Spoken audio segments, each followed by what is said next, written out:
Information اب کے ناظرین السلام علیکم، نئی ویڈیو میں خوش آمدید۔ بہت بڑی بریکنگ نیوز آپ کے سامنے میں رکھنے جا رہا ہوں۔ ویڈیو کو آپ نے شروع سے لے کر اینڈ تک پورا دیکھنا ہے۔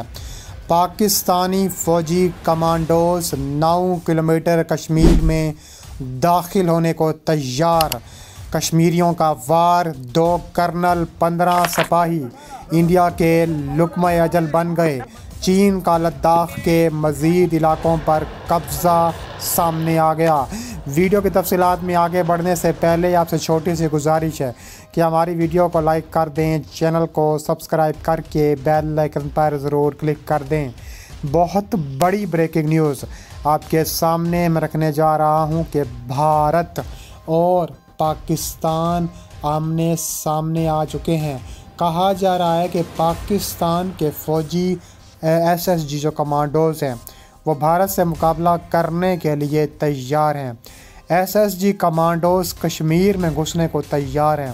SSG کمانڈوز بہترین اور دنیا کی نمبر 1 آرمی کے طور پر تصور ہوتی ہے۔ کہا جا رہا ہے کہ SSG کمانڈوز فیصلہ کر چکے ہیں کہ اگر کشمیریوں کو پاکستانی فوج کی ضرورت پڑی تو 9 سے 15 کلومیٹر تک کشمیر میں گھس کر اس ٹائم وار کیا جائے گا۔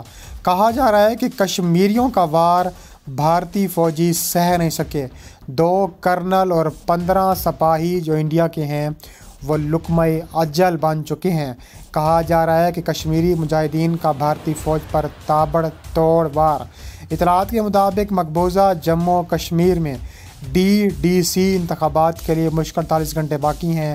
کہا جا رہا ہے کہ بھارت کے دفاعی حکام کا کہنا ہے کہ حملہ بڑے دن کی روشنی میں کیا گیا، جب دن 11 بجے قریب بھارتی فوجی ایک گشت پر جا رہے تھے تو اس دوران کشمیری مجاہدین نے بھارتی فوجیوں پر تابڑ توڑ حملے کیے ہیں اور کہا جا رہا ہے کہ ان کے چیچڑے اڑا دیے ہیں۔ اور کہا جا رہا ہے کہ کشمیری مجاہدین آگے بھی اس طرح حملہ کرنے کا فیصلہ کر سکتے ہیں۔ اس کے علاوہ کہا جا رہا ہے کہ مقبوضہ کشمیر کے ضلع کشتواڑ میں بھی مسلح افواج نے بھارتی فوجیوں پر دھاوا بول دیا اور کہا جا رہا ہے اس کے نتیجے میں 1 فوجی اور 3 زخمی ہو گئے۔ بھارتی میڈیا کے مطابق مقبوضہ جموں کشمیر کے ضلع کشتواڑ کے علاقے کشوان میں بھارتی فوج نے ناکہ لگا کر تلاش کا عمل شروع کیا، جس کے دوران نامعلوم مسلح افراد نے فوجیوں پر حملہ کر دیا۔ حملے میں بھارتی فوج کا 1 افسر اور 3 اہلکار شدید زخمی ہو گئے، جنہیں قریبی ملٹری اسپتال منتقل کر دیا گیا۔ ملٹری اسپتال میں علاج کے دوران بھارتی فوج کا جونیئر کمیشنڈ آفیسر زخموں کی تاب نہ لاتے ہوئے ہلاک ہو گیا۔ حملے میں مارے گئے بھارتی فوج کی شناخت راکیش کمار کے نام سے ہوئی، جبکہ دیگر 3 زخمیوں میں سے ایک کی حالت تشویشناک بتائی جا رہی ہے۔ اس کے علاوہ کہا جا رہا ہے کہ تاحال کسی گروپ نے حملے کی ذمہ داری قبول نہیں کی، لیکن کہا جا رہا ہے کہ کشمیر میں سرگرم جنگجو بھارتی فوج کے ہاتھوں فنا کے گھاٹ اتار دیے گئے۔ بھارتی فوج نے بھی اتوار کے روز ایک کشمیری مجاہد کو شہید کر دیا۔ یہ پاکستان کے ساتھ الحاق کے خواہاں کشمیری پچھلے 35 سال سے کشمیر کی آزادی کے لیے مسلسل جدوجہد کر رہے ہیں۔ بھارت نے اقوام متحدہ کی ہدایت کے مطابق کشمیریوں کو حق خودارادیت نہ دیے جانے پر بھی بڑا فیصلہ کر رکھا ہے۔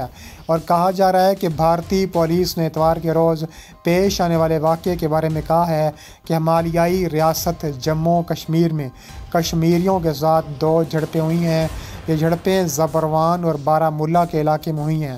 بھارتی فوج نے اسرائیلی فوج کی صلاح استعمال کرتے ہوئے کہا ہے کہ سیکیورٹی فورسز نے ایک بندور بردار کو نیوٹرل کر دیا۔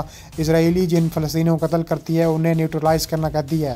اور کہا جا رہا ہے تقسیم ہند کے منصوبے کے تحت مسلم اکثریتی ریاست ہونے کے باعث پاکستان میں شامل ہونا تھا، مگر بھارتی ہندو راجا نے یہ 7 مسلمانوں کو اس قضیے پر مجبور کر دیا۔